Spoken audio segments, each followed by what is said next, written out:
Anthony Fauci. Welcome back to Chad TV. Thanks for having me. No, I'm innocent. Ryan Boyack, welcome back, brother. Thanks for having me, bro. I just doxed you, my bad. I think you said it in the last one. All right. Yeah. How many White Claws did you have today? Like 4 or 5. I was looking for the cans, but Adam threw them away. All right, cool. So tell us why we're doing. What's the significance of this interview right now? So I've been home for 3 weeks. Just moved out of Brooklyn, New York, and in 2 days from now I'll be moving to Nashville, Tennessee. So been chilling with Anthony and Adam for the past 3 weeks, pretty much every single day, and that will be coming to an end 2 days from now when I move away. So a little celebratory going away. So we did one when you got back, and now we're doing one to cap it off. Hell yeah. Tell us your thoughts going into Nashville. Yeah, so I'm like super excited. So I'll give you my thoughts and I'll preface them a little bit. So I was in Columbus, Ohio for 4 years, and I wasn't the most poppin' dude there, but I felt like it. It's a small city, you know. And so I leave, and I'm here for like 3 months. I leave back in the end of July 2023, so like 8 months ago. I leave there, and then I'm here with you guys, like in my hometown for like 3 months, and then I'm in Brooklyn for 6 months. What was your goal in Brooklyn? My goal in Brooklyn was to be the king of New York. It didn't really work out that much. It just wasn't a good fit. We could talk about it some other time, but when I was basically, I feel like when I left Columbus, I entered this void, this alternate reality where like I was not like a king anymore. So my goal is, what are my thoughts? What are my intentions about moving to Nashville? I know that I'm going to be like, I know that I'm going to go there and I'm going to feel like a king again. Basically, it's just going to happen. And you might think like, oh, expectations will create like, nothing but harm. That's a load of bullshit, I think, like in my case, because I know it's the type of living situation and city that I want to be in. So that'll all be taken care of, and then it'll just be a good social scene. Summer's right, popping off right now, so I think everything's going to be good. All right, so what can you tell us about what else you have going on? You launched a cold email campaign, right? Yeah, thanks, Adam, for that. You helped me with that for sure. So for the past year, as you guys know from my last interview, I'm working like a 9-to-5 basically, but high paying career, and I want to make more money. Obviously, who doesn't? So I've been freelancing. So last summer I had a couple clients, and I was freelancing all summer and making a lot of money. That was sweet, and but it was all like referrals type thing. So I had problem like getting any sort of closed deals since then. So ever since the last summer, I have not been able to get a new client. And so I'm running a cold email campaign now to get more, freelancing clients for anything like, data science, mathematics related.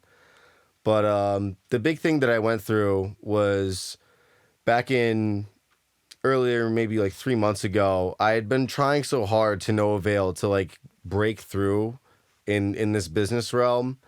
And like, I'm a real weird guy, if you could maybe tell, maybe not, but I think my brain works in odd ways, and I think I may want to take like a big pivot in my life. So I told myself, I don't think business is for me. I'm going to try to make money in other ways, more like either job stacking or investing. So for the past 2 months, what I've primarily done is just to take a big like time off of all this extracurricular type stuff. Just focus on my job, move out of New York, relax, and then when I go back to Nashville, everything will be like pop off again. But I think the whole business thing, my brain doesn't really lend itself towards that. So I am running the cold email, but we'll see. We'll see what happens from it. I want you to walk us through a typical day in your life, and I want you to chart it out, if you can, hourly. You don't have to do all 24 hours, but what time do you wake up? What's your morning routine? What happens? All that. Yeah, I'm starting to wish we didn't dox myself now. But yeah, I'll tell you. Your name isn't gonna be. Yeah, the caption. Yeah, the caption might fuck it up, so that's cool. But yeah, so here's my, I work Monday to Friday, so I'll give you like a Monday through Friday, any of those days. So I work 9 to 5. It's flexible, so I'll wake up at like 8:30. If I'm tired, I'll wake up at 9:30. I'll eat 5 eggs. I'll take a little walk, and then right when I wake up, I take the Adderall. I'm prescribed Adderall. I'm super dependent on it. I've been taking it my entire life. This is not my fault. What's your dosage? It's 20 milligrams extended release.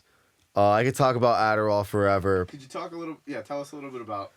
Adderall's crazy. So I need it. I have ADHD, and only recently, I'm 27 years old. Only recently have I really been able to like discern certain like mental quirks I have that are due to ADHD, as opposed to just being like, oh, this is me. You actually have. You don't have it how people just say they have it. No, I've been prescribed it my whole whatever. I just wanted to make that a point. Yeah, like I went to like a ton of doctors when I was like 8 years old, shit like that. Like What's your philosophy? I was diagnosed Do you ADHD. think it's a real thing, or do you just think you're a really bright, smart kid and they just fucking say you have that? Yeah, shit to fuck you up? yeah. You know what? So I thought that for my entire adult life, that it was like a made up bullshit disease. But this year, I've been really enlightened to the fact, coming around to the fact that mentally, I do operate very differently than other neurotypical people.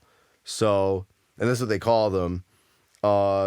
There's just a lot of things that I don't want to get into the specifics of like how the, different things work, but I pick up on a lot of things where it's like, oh, my brain does this because I have ADHD. Do you think like it's because you were on Adderall for over 10 years that it does that, or was it like that before the Adderall? well, There's no way of. I mean, I just told you that I just figured this out about myself. So like, I mean, how could I have known back then, right? Like, and how could I have the memory for it either? I'm just curious to like if you took a normal person who didn't have ADHD and put them on the dosage of Adderall that you were on, They would be different. At that same age for that many years, if they would have ended up having more of those symptoms from being on Adderall that long. I'm not a doctor, but no, that is not what would happen. Like if you take Adderall and you don't need it, you will not contract the symptoms of ADHD. I'm not a doctor, but I'm pretty positive that that's an accurate statement. All right, fair enough. Yeah. All right, so take us through your day. Okay. So I definitely get all the work done I need to with my work day, but they let me be flexible with my hours. So I'll wake up at like 8:30. I'll take the Adderall, log on the computer, and then I'll go to the kitchen, make like 5 eggs, eat the eggs, go on a walk, and then I'll watch a couple of YouTube videos. And then when I'm finally awake, I'm not a morning person at all. When I'm finally awake, maybe like an hour after being awake, I'm ready to work. And, I'll work all throughout the day. But if I ever need, if I could just pop outside, go for a walk, it's pretty lax. I work remotely. So, fuck around, do whatever I want. Definitely get all my shit done. I like moving around and going to coffee shops and shit like that. So I can't give you like an hour by hour when I'm actually beginning to work, but I think the main takeaway is like how different it could be from day to day. And then I'll wrap up work around like 5, unless I plan on working out earlier than 5, then I'll go to the gym because, going to the gym at like 5 p.m. is the worst time ever. So maybe I'll go to the gym at 4, come back, look at my emails or some shit, or work a little bit more. And then come back from the gym, eat, shower, and then at night I'll go on a date or something probably. It's the usual routine. Dates? What dates? What are you talking about? I get dates from the dating machine, bro, the dating apps. What's your favorite? What do you use? Hinge. Hinge is goated. If it doesn't work for you, you're an idiot. All right. Hire me. How many dates a week do you get? Oh, well, in my heyday, fuck, I used to think about this a lot. New York was whack You because... can't ask him a quantitative. Yeah, you can't ask me a quantitative question. I'm going to get, like, really into it. Sicilian answer. Yeah, well, that's what it is. So when I'm having a good month, it'll be like a little over 1 date a week. Okay. Like on at like 1 That's point something dates a week That's on good. average. Is that considered good? Yeah. Maybe like 1.5 dates a week. I've definitely had a lot of weeks where it's like 2 You'll dates. date a girl that only has like half a body. I wish. All right. So, what are you hoping next time you sit in this chair? What are you hoping you're able to tell us? My biggest goals in Nashville are to construct a network. I want to construct a network Of primarily what? of primarily men. Professionals, right? And then I want to construct like a... I've never done this before, but I want to try to construct a friend group with women as well. Because I don't know how to be friends with women Without What what? do you know? without sex. I don't know how to do it. Like I've never really done it as an adult. So, but like there would be nothing nefarious.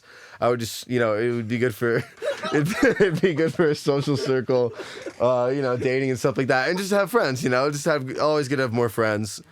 So Who the fuck wants? All right, never mind. Go, all right. hey, I'm an abundant man. All right. Keep going. What else? Other than that, I'm gonna begin doing the whole let's see if we can. I know I said that I would quit the whole business thing. We're gonna do like one last hurrah at it, like Adam was mentioning. With I have a cold email campaign running right now. He has 200 contacts in it. Yeah, well maybe I'll juice like 10K into it. I don't know. Like I have to get more broad with the leads. That's something else. All right. Is there anything else that you're hoping to say next time you sit in the chair? The biggest thing I'm working on right now is improving my mindset regarding just what I believe is possible for my life. Like how much money I think I could make, the type of life I think I could attain, the type of people I think I could be around, like the type of abundance that I think I could have and feel and believe. So I'm going to begin working a lot on improving my mindset towards that. And when I come back here, I think when your thoughts and your feelings and your beliefs align, that's when you're on the right track and you're convinced of the thing, whatever you're thinking towards. And by the time I come back here, I think I would hope to have that all squared away. All right, bro. Till next time. Thanks for having me, guys.